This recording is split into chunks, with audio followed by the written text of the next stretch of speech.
unleash the K-9 and end up finding a stash of drugs. We take a look at the video with our law enforcement experts. What's your name? Where are you from? Welcome to Flagler. In Kingsland, Georgia, a high-speed chase. Behind the wheel, a 12-year-old boy. We take a look at the video during crime time.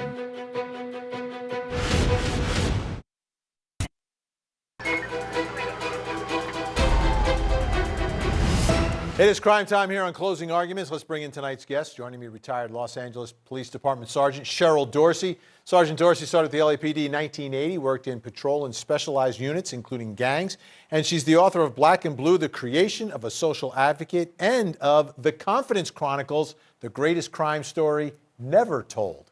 Also with us, former police officer Lance LaRusso. Lance has over 36 years of experience in law enforcement. He has trained civilians, officers, and supervisors as a firearms and defense tactics instructor. He's certified in hostage negotiation and is the author of When Cops Kill and Blue News. Great to have you both back on the show. We're going to begin down in Flagler County, Florida, where a stolen car leads to a canine chase and a narcotics bust.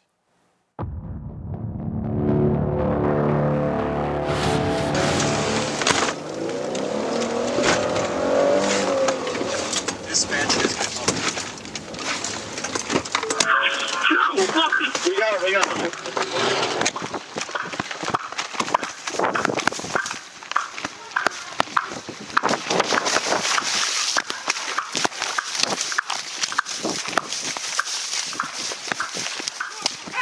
Where you at? Where you at?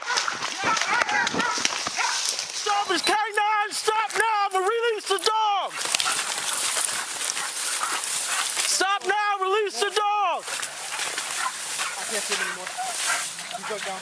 He will bite you! Over here. Hey, hands! Hands! I want to see your hands! Get up! Nahu puppies! Nahu! Nahu puppies! Hey, 312 flyer. He's secure. check everything right We're here, in the please. wood line, just off of 305 to the north of our vehicle. What's your name, boy? Good puppies! What's your name? Where are you from? Welcome to Flagler. All right. How about the advantages of using a K-9 in a situation like that? Sergeant Dorsey. Well, typically an agency would use a K-9 unit to make sure that the officers are safe, or if they're dealing with a violent suspect. And we see here, this K-9 officer, a black officer, used great restraint against a white suspect. And we don't often see that, Vinny. More often, disproportionately, K-9s are sicked on black males more than they are on non-white individuals. And so it's interesting that it was a black K-9 officer who showed a little restraint and didn't use this thing as a tool to punish this man for running. Lance LaRusso, your thoughts on the use of the K-9? The goal of every arrest is to use zero force, and what you saw was de-escalation by a suspect. If you don't fight, there is no force used.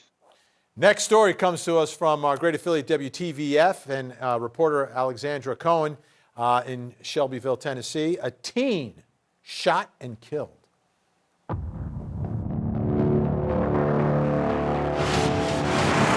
Candles, flowers, and notes were placed outside Duck River Laundry, a memorial for 14-year-old Israel Diego Pascual. He was shot and killed while doing laundry with his family. Heartbroken. Police say the murder was a case of mistaken identity. No one in the family knew the suspect. It's perplexing and unnerving.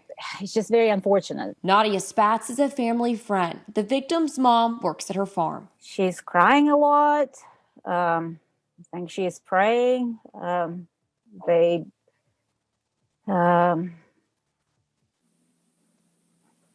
It's tough. Just before Israel was murdered, he hugged his mom while they were doing laundry. This is one thing that she repeats over and over again, that he was a very loving boy. He was the baby boy in the family.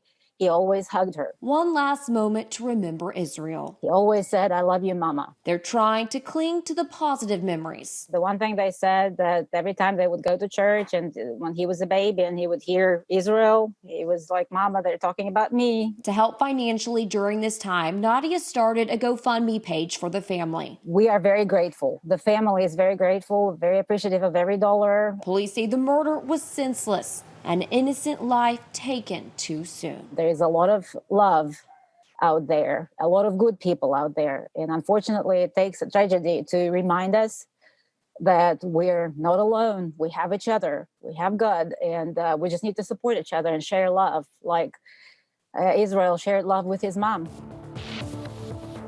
So incredibly tragic. Now it's up to investigators. What are the first steps in this investigation? Lance LaRusso. You know, one of the first things that we have to go to is a lot of surveillance video, a lot of opportunities to see who was in the area at the time. Obviously, there's something going on here when they said a case of mistaken identity. There's a suspect, I believe, that's been identified. And, tracking the last, you've heard the last 48. I mean, that really is so true when you're going through to the last steps this person took to find out who had contact with them. It's absolute tragedy. This story is heartbreaking. Sergeant Dorsey, this is a tough one, that image of that poor young man hugging his mom. Yeah, and hopefully there's someone out there with a conscience who knows more about these two suspects that are purportedly known and named and are being sought, in addition to everything else that's going on, the social media presence, putting out a reward for information leading to the capture and arrest. All of that stuff will be helpful for the family to bring some sort of closure. Yeah, our thoughts are with that mom tonight. So difficult. All right, our experts are staying with us, Sergeant Dorsey and Lance LaRusso. We've got more Crime Time straight ahead.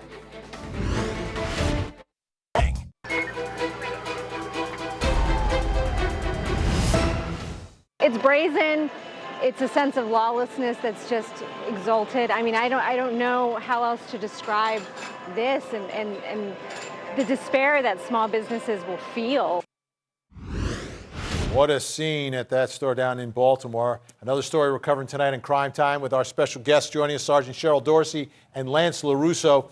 This one comes to us from reporter Dave Detling down at WMAR in Baltimore. Thieves ram a van into a convenience store.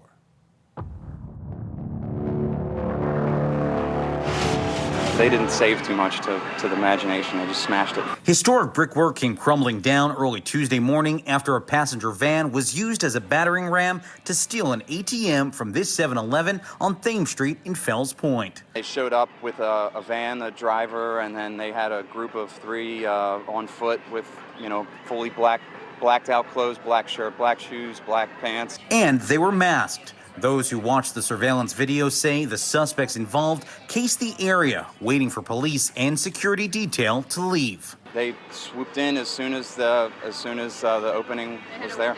I mean, they were in and out 5 to 6 minutes. I mean, literally like ripping the ATM out, throwing it into the van and hauling off. It's brazen.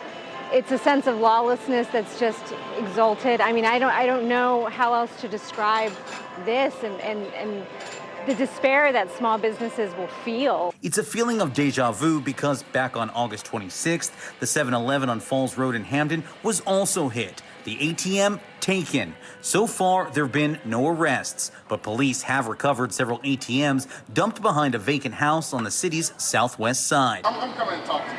Baltimore police say despite the ATM thefts, cases like these are down and that specialized detectives are working throughout the city, sharing intel and working to find those responsible. This is not the first time this has happened, and it will not be the last.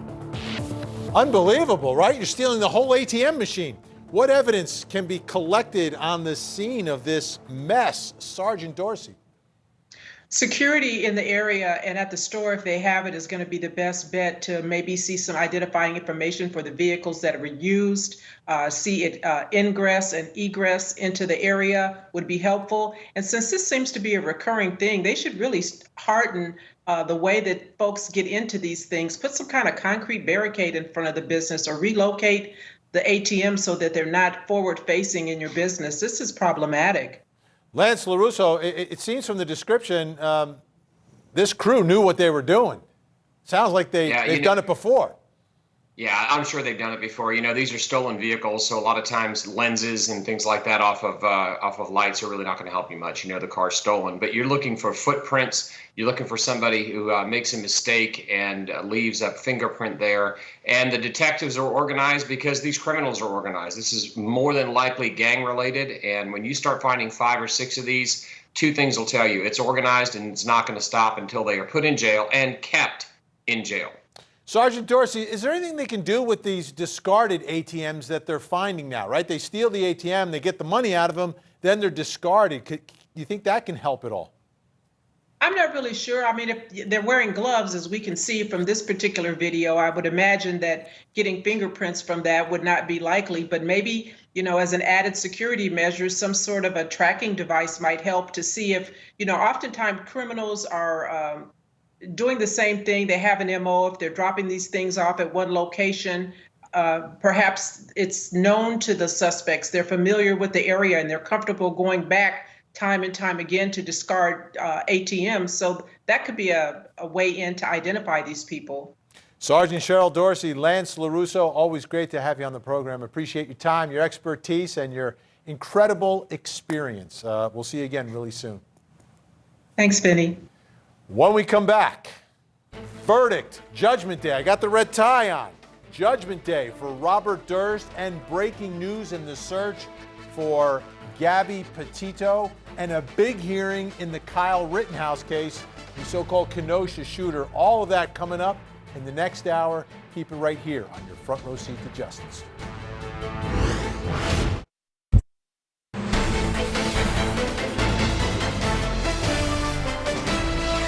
What a week, what a day, what a night here on your front row seat to justice. It is verdict night, Judgment Day for Robert Durst. 39 years after his wife, Kathy, went missing. Finally, some sense of justice for all the victims and their family.